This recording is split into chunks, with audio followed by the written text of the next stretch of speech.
Buenas tardes, ¿empezamos ya? ¿Estáis todos? Bueno, empezamos. A ver, en todas las jornadas nos gusta incluir ponencias sobre educación, ya que es algo que nos trae de cabeza a los padres. Sabemos que todos los años rezamos a San Septiembre para que nos toque un profe que entienda a nuestro hijo y no se convierta el curso en una pesadilla. Por eso, lo primero es agradecer a los profes y estudiantes que están aquí por intentar aprender y poneros las pilas día a día.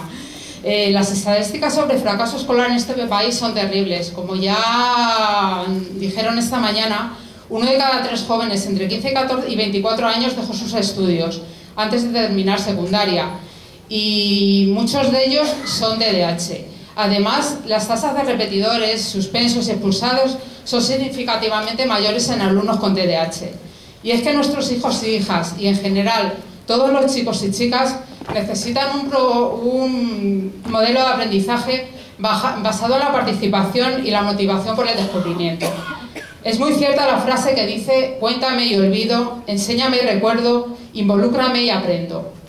De eso se trata, como dice el título de esta mesa, que aprender de otra manera es posible, sobre todo gracias a gente como los que tengo a mi lado, a Manu y a Chema, ¿vale? 2 profes a los que todos nos gustaría que estuvieran siempre en la etapa educativa de nuestros hijos, que es muy larga.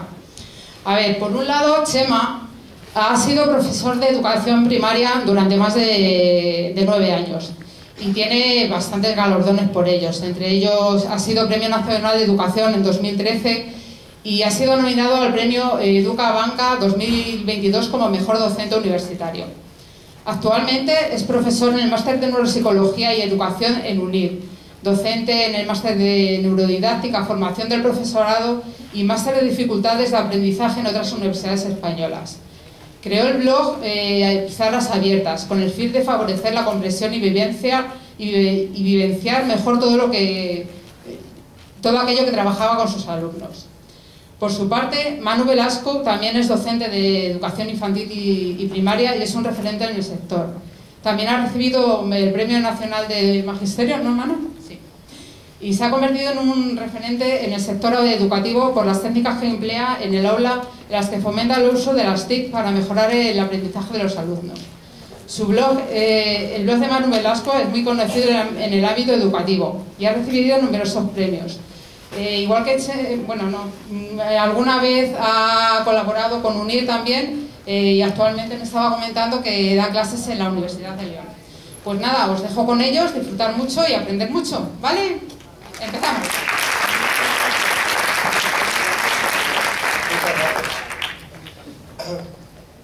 ¿Cómo estáis? No, bien, no, es imposible. ¿No tenéis sueño? Ostras, un montón y con 2 cafés carne, ¿eh? ¿Sabéis que la mayor parte de los conflictos en el aula entre el profesorado y los adolescentes ocurren en las franjas de aula de después de comer? ¿Sí? ¿Esto lo sabéis? Es porque los ritmos circadianos en las personas que ya somos adultas caen en picados, es decir, que esta es la hora de la siesta, ¿no? Y nos ponen a dar clase y los adolescentes, en lugar de estar en el momento de la siesta, están on fire hacia arriba. Entonces tú no te aguantas a ti mismo y tampoco les aguantas a ellos y se genera un pifostio que flipas dentro del aula. Así que bueno, a mí me ha tocado esta hora, vamos a intentar hacerlo muy participativa, muy didáctica y sobre todo intentar contar aspectos como muy prácticos para trabajar y ver dentro del aula, ¿vale?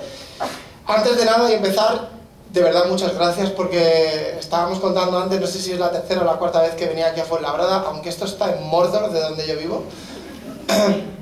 Se me cambia el uso horario, cada vez que vengo a Fuenlabrada. Súper agradecido de poder compartir un rato, hablar de educación, que es lo que más nos gusta después de las bicis y mi familia. Y además hacerlo con colegas, ¿no? Ha venido Manu, os prometo que no nos hemos llamado para vestirnos. O sea, aunque la mesa era común, no nos hemos avisado para arreglarnos con las camisas. Y además luego escuchar esta mañana el monólogo sobre el TDAH y la adolescencia de Josechu. Pues nada, todo un placer poder compartirlo. Mirad, vamos a hacer un recorrido en la ponencia en la que vamos a viajar desde los aspectos como más teóricos para intentar poner cada uno de los aspectos en el huequito que le corresponde, ¿vale? Como aspectos teóricos, ponerlos en la parte práctica. Y de ahí poco a poco lo vamos a ir descendiendo a ver qué experiencias reales podemos ver que se ejecutan dentro del aula, ¿vale? Y todo ello lo vamos a hacer con el prisma de la singularidad de los cerebros. Va a ser como nuestro leitmotiv que nos va a acompañar durante toda la hora, en el que vamos a hablar de el concepto principal es quedarnos con que todos los cerebros son diferentes. Con lo cual tenemos que, como educadores, romper dos conceptos que ocurren siempre en el aula, que es el concepto de linealidad y de sincronicidad. Es decir, ¿realmente tienen que aprender todos los alumnos lo mismo al mismo tiempo, de la misma manera y con las mismas estrategias? Esta será la gran pregunta. Entonces vamos a ir viendo a lo largo de la charla como no solo es cierto que la respuesta inicial ya la sabemos, ¿no? Evidentemente no, pero vamos a ver cómo se puede llevar a cabo, cómo podemos ejercer respuestas desde la didáctica para poder acometer estas respuestas. Y lo voy a hacer con una narrativa como un viaje personal, ¿vale? Todo lo que ha sido mi viaje desde que decidí estudiar neurodidáctica en la universidad aquí en Mordor, en el año 2013 con el máster de neurodidáctica, lo hice antes de los de Cifuentes, ¿vale? Entonces sí que lo cursé, ¿vale? Y lo aprobé, preparé mi TFM, etcétera. Entonces va a ser un viaje como muy autobiográfico, ¿vale? Desde las experiencias más personales hasta el momento vital en el que estoy ahora mismo, ¿vale? He vuelto al aula hace 1 año y medio y estoy ahora otra vez de profe de educación primaria, soy tutor de quinto y sexto, bueno, de quinto y doy también en sexto, con lo cual todo lo que voy a compartir es vivenciado y real, ¿vale? Así que voy a aprovechar y voy a empezar con... No, joder, si lo hemos probado todo. Ahora no va. Os lo juro que me he ido a comer probándolo, ¿eh?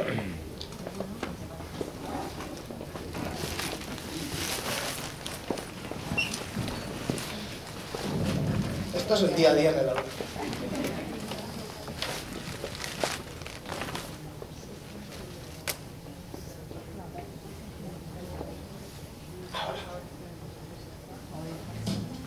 Ahí, vale.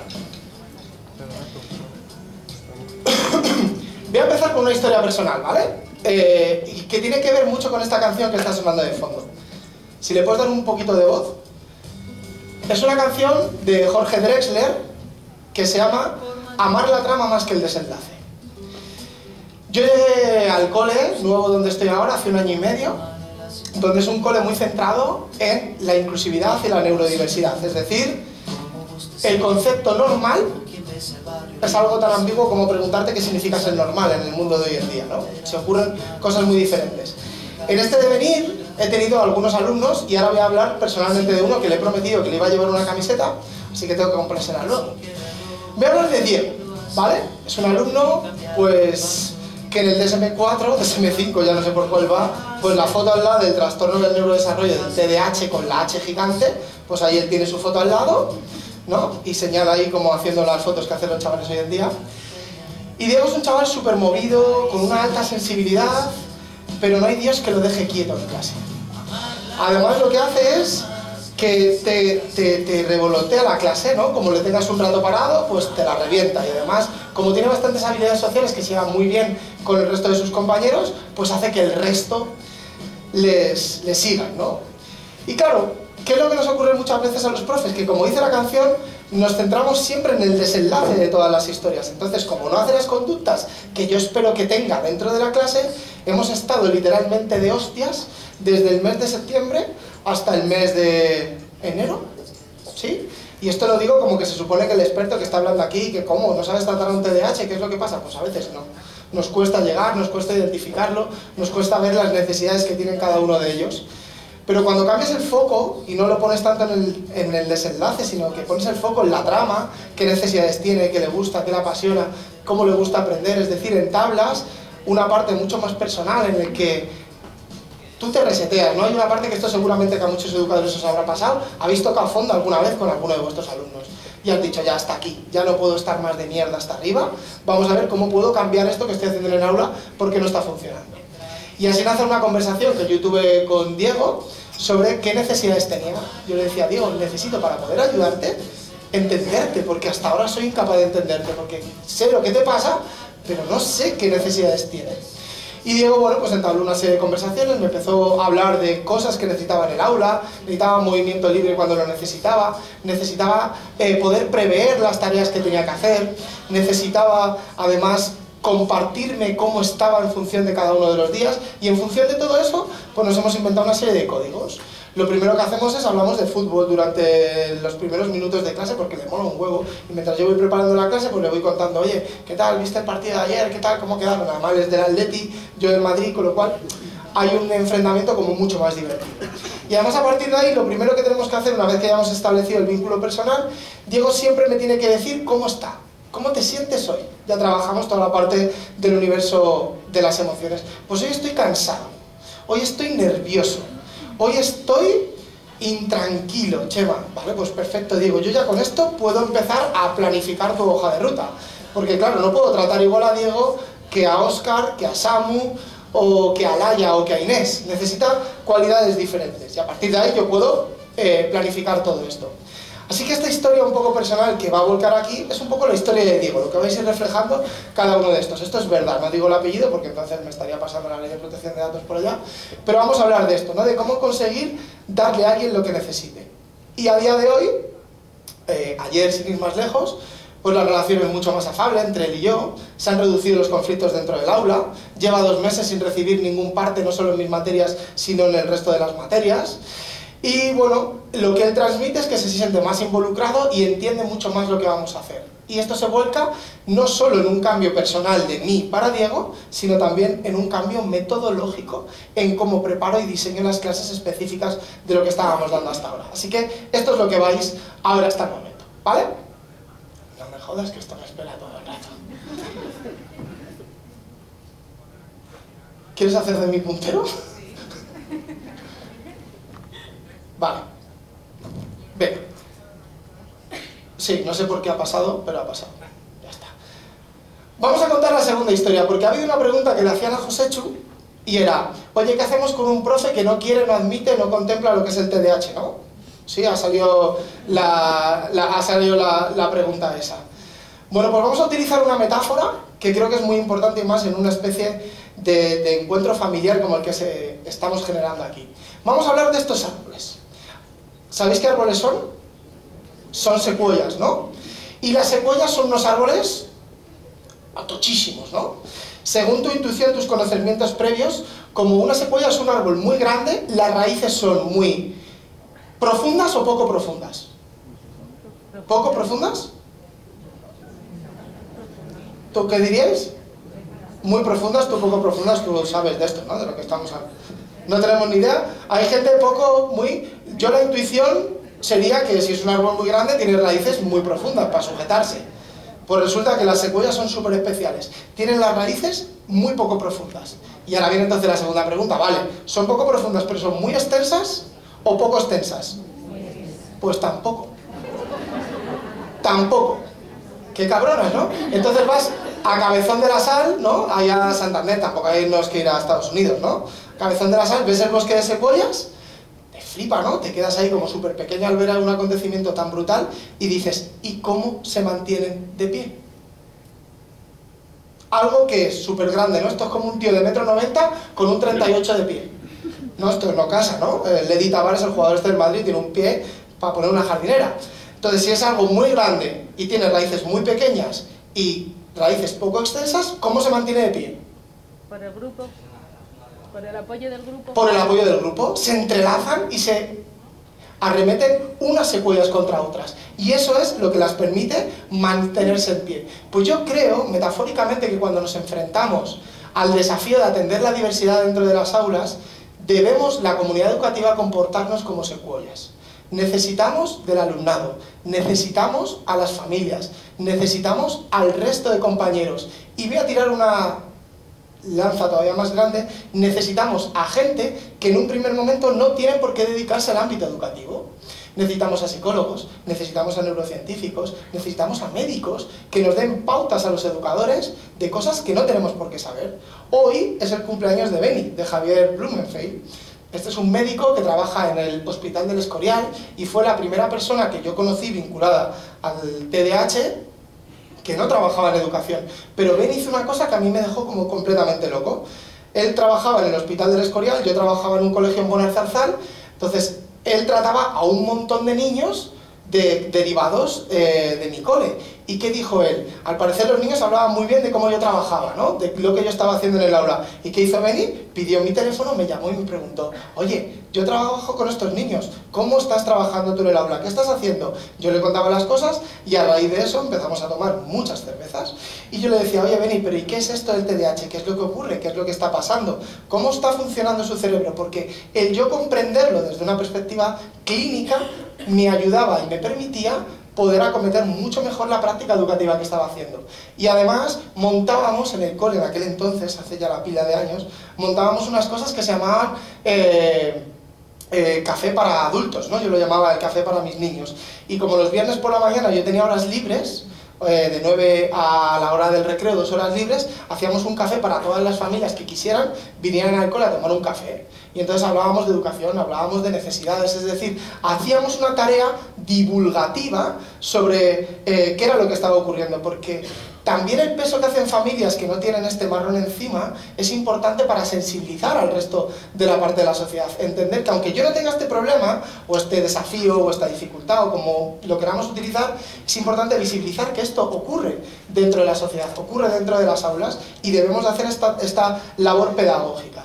Así que, como primera metáfora, creo que es importante que nos comportemos como un bosque de secuoyas, en el que nos mantengamos unidos y tiremos unos de otros, porque a la hora de hablar de dificultades de aprendizaje, es muy probable que en todo el arco vital de algunos de nuestros niños y nuestras niñas, esa secuoya se caiga.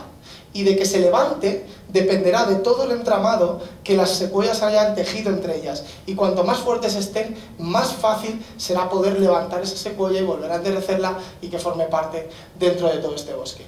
¿Qué es lo que ocurre? Dale ahí al chismerío. Gracias. ¿Qué es lo que ocurre? Que vivimos en una sociedad completamente dicotomizada.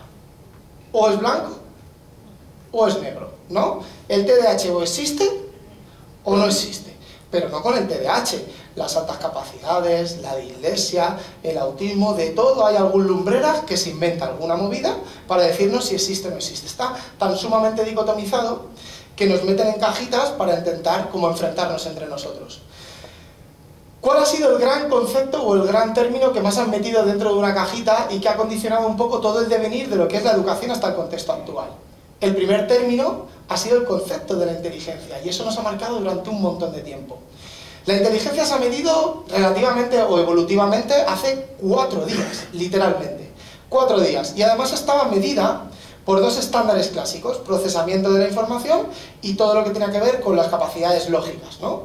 Eso lo metían en un cóctel que se llamaba un test de cociente intelectual, que lo había hecho un tío que sabía muchísimo, y te daba ese cociente y te predisponía para todo tu futuro, porque había una idea de que la inteligencia era un constructo estático, y si tú nacías con 90 de CI, pues bien, si nacías con 130, flipas porque puedes hacer ingenierías, y si nacías con un 45, pues te ibas a ciclos formativos, ¿no? Esto nos han contado durante un montón de tiempo en función del arco que estuvieras. Hoy en día, los grandes estudios en torno a la inteligencia nos han dicho que en los primeros años de vida la inteligencia sí que se debe a factores única y exclusivamente más genéticos, pero que a medida que ese sujeto, esa persona, se relaciona con el entorno, el ambiente modifica la expresión genética. ¿En qué porcentaje pensáis que esto ocurre? ¿Cuánto el ambiente tiene peso sobre el gen? ¿Mucho? ¿Estos qué sois, newtonianos o de Einstein?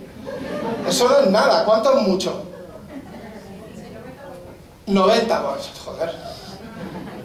70 y pico, 80, 60. No perdís nada por decir una cantidad, quiere decir que no hay exámenes, no hay nada, ¿no? Tú lo sueltas, además, entre tanta gente pasa sin advertido. Mira, depende entre los estudios, pero oscila entre el 60 y el 80%, depende de muchas de estas variables. ¿Qué nos está diciendo esto? Decir, joder, pues de media 60-80, un 30% que tenga que ver con el ambiente, ¿nos parece una salvajada? Un montón, ¿no? Con lo cual los educadores y las escuelas nos convertimos en un espacio de oportunidades de desarrollo para un montón de chavales que en algún entorno pues está más favorecido, menos. Es decir, esa inteligencia la vamos a poder entrenar, la vamos a poder desarrollar durante un montón de tiempo. ¿Qué quiere decir que la inteligencia cambia durante todo el arco vital. Como educadores o como familia, ¿qué podemos entender con esto? Que lo podemos modificar y además, ¿qué más? Estimular, esperar. Mi hija es del 29 de diciembre. Hostias, eso pensé yo. Digo, joder, hija, no te puedes haber aguantado un par de días. Naces el 1 de enero y ya está todo solucionado el problema, porque eres de las mayores de clase. Ahora estoy jodido porque es de las pequeñas, ¿no? Entonces ya va tarde con el lenguaje, ya... Esto es literal lo que me está pasando ahora mismo. Tengo que saber entender que esa inteligencia puede ser entrenada, puede ser mejorada, y que además dependerá del momento y del contexto, se expresará de unas maneras o de otras. Así que nuestras escuelas se convertirán en muchos momentos espacios de oportunidad para estos chavales. Así que, segunda idea importante, no solo nos tenemos que mantener como una comunidad, sino que tenemos que entender que el constructo de inteligencia va a evolucionar durante todo el ciclo vital. ¿Qué es lo que ocurre? Que hemos montado unas escuelas montadas con todo el chiringuito de la inteligencia. Todo el chiringuito. De hecho, los que sois profes, ¿qué asignaturas son las que tienen más carga lectiva? Mate y lengua, ya está, no corráis. Mate y lengua, ¿no? Porque los test de cociente intelectual que medían, claro, jerárquicamente esto es lo importante, ¿no? Las Marías, ¿cuántas tienen? ¿Plástica? 1, 2. ¿Música? 1, 2. ¿Educación física? 3, ciencias naturales sociales, 2, 3, y encima mezclar las mismas materias en uno. Así que de estos polvos, estos lodos. Hemos montado toda la escuela conforme al chiringuito de lo que hemos tenido la idea de la inteligencia. Y con todo eso, todo el constructo social ha montado una escuela que no responde a este patrón de respuesta. Es una escuela que no ha sido inclusiva. No ha sido inclusiva, y las personas que no entraban dentro del patrón, ¿dónde se iban? Búscate la vida, asociaciones, donde puedan dar respuesta, donde puedan dar acompañamiento, porque la escuela está hecha para lo normativo. Porque entendemos que lo que no es normativo se tiene que salir por fuera. Entonces, mi madre, recuerdo que me buscaba extraescolares de inglés, porque no aprendía inglés ni a tiros. Y cuando luego ahorraba un poco, me mandaba en verano a un campamento para que aprendiera inglés, para compensar la desigualdad que me estaba generando el propio contexto educativo, sin tener ninguna dificultad de aprendizaje. Imaginaos esto cómo se agrava cuando tengo cualquier trastorno del neurodesarrollo. Si me fijo en la palabra de inclusión, en la etiología, en el diccionario, fijaros qué bonita a veces cuando analizamos las palabras. Dice que la inclusión, aparte de toda esa parrafada que ya desde allí no veis nada, dice que es la acción y el efecto de penetrar o estar dentro de algo que está cerrado. Es decir, que cuando estoy hablando de aulas inclusivas, quiere decir que ha habido un montón de tiempo chavales y chavalas que se han pegado de hostias contra las puertas para entrar en algo que no les han dejado entrar, porque estaba cerrado. Es decir, cuando hablamos de inclusividad, hablamos de romper puertas, hablamos de romper estructuras, hablamos de romper un montón de cosas que han estado cerradas durante un montón de tiempo, porque solo entraba lo que aparentemente era normativo. Así que, ¿qué modelo? Ahora te va a tocar dar un montón de veces, ¿vale? Pero tranquila, yo te voy haciendo así, hacemos un gesto. Entonces, vamos a ver ahora cómo puedo diseñar una unidad didáctica, una experiencia de aula, en base a un contexto integrador, ¿vale? Dale. Lo primero que voy a hablar es intentar sentar bases sobre qué es esto de la neuroeducación. Os han llegado palabras de estas de neuro, ¿no? Porque últimamente hay neurocremas. Os lo juro, tú te echas cremas por aquí, te estimulan el lóbulo prefrontal, o no sé qué mierda se están inventando. En el contexto educativo, lo estábamos hablando en la cocina. Ya me hubiera gustado a mí. En la comida ocurre exactamente igual. Ha habido alguien que dice, mira, si tú haces esta comprensión lectora, activas el lóbulo temporal y además activas también todo lo que tiene que ver con el córtex cingular anterior, ¿no? Porque es un concepto de neurofilia, porque parece que cuantas más palabras raras usamos, mejor funciona lo que nos van a contar. Pues mentira, el cerebro es un órgano orgánico y que funciona en todo momento en función de todos los contextos. Así que no nos vendan papanatadas ni nada del otro tipo. El cerebro funciona todo el rato, las funciones ejecutivas funcionan todo el rato. Otra cosa es que lo que tú estés haciendo favorezca más o vaya en detrimento de, pero hay un funcionamiento integral durante todo el rato. Así que vamos a hablar un poco de esto y para ello vamos a hacer ahora una dinámica para diferenciar entre principios y preceptos. Porque algo que se ha confundido mucho en el campo de la neuroeducación es la diferencia que hay entre lo causal y lo correlacional. ¿Entendéis esta diferencia? Cuando luego es causal es que si yo hago esto, ocurre esto. Y entonces ha habido una causalidad, pero lo correlacional es que yo puedo hacer algo y puede ser que sí o puede ser que no, dependerá de los contextos. Entonces, en el campo educativo hemos tendido mucho a todos los estudios en el campo de la neurociencia cognitiva, de la psicología cognitiva, a hacerlos causales. Vale. ¿Para qué vamos a hacer esto sobre todo? Para entender... Funciona. Esto. Bueno, para entender las diferencias individuales, es decir, la singularidad de los cerebros. Para eso, vamos a hablar muy brevemente del diseño universal para el aprendizaje. La nueva ley, esta ley que de nuevo ha vuelto a dividir a los Lannister y a los Stark, compartiendo entre ellos, ¿no? Los carlistas y los isabelinos, me da igual, ¿no? El caso es dividirlos en bandos. Es la primera ley en todos los años de la historia de nuestro país que habla explícitamente de diversidad. La primera ley que normativamente a los docentes nos dice que implementemos el diseño universal para el aprendizaje. Así que a partir de ahora ya no hay excusa, si no te lo has leído, habértelo leído. No funciona, ¿no? Debe ser algo de mi ordenador, no pasa nada. Tú le das, yo ya estoy cómodo. Venga, ¿qué más vamos a hablar? Vamos a hablar de cómo esas unidades las podemos andamiar para darle a todas las personas las necesidades que tienen. Dale otra vez.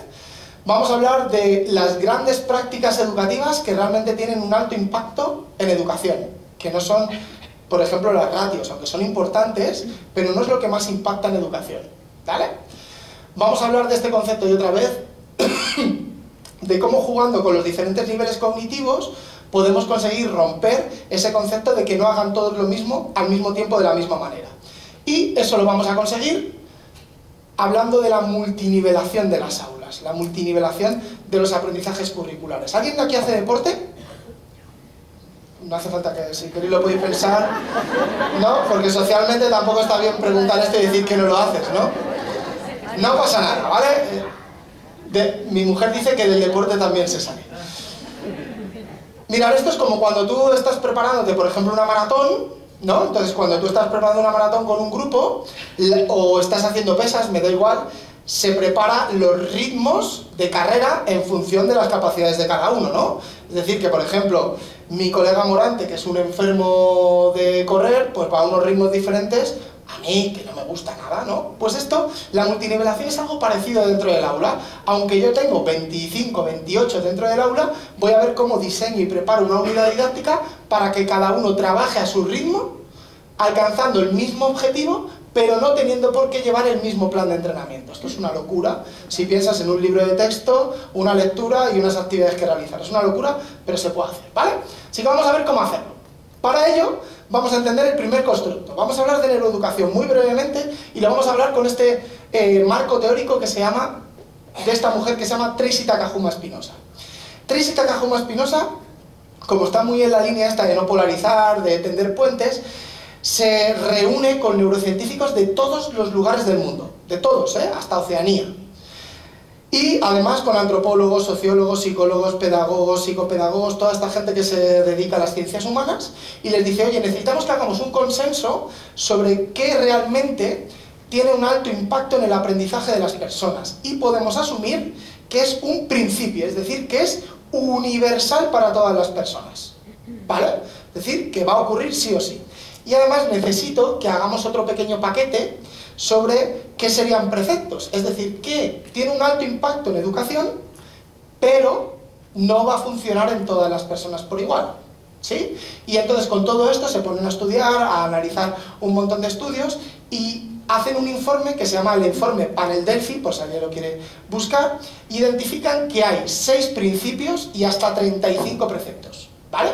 Entonces vamos a hacer ahora un juego. Os voy a pedir que saquéis una hoja de esas que el ayuntamiento me han dicho que ha preparado una libreta para las jornadas. ¿Sí? Sacar la hoja y así os implico un poquito activamente, ¿eh? Lo siento. Perdón. Venga, sacar la hoja y la vais a partir en dos. Una línea en dos, ¿eh? La vais a escribir en dos y en un lado vas a apuntar principio y en otro precepto. ¿Sabéis que a los profesores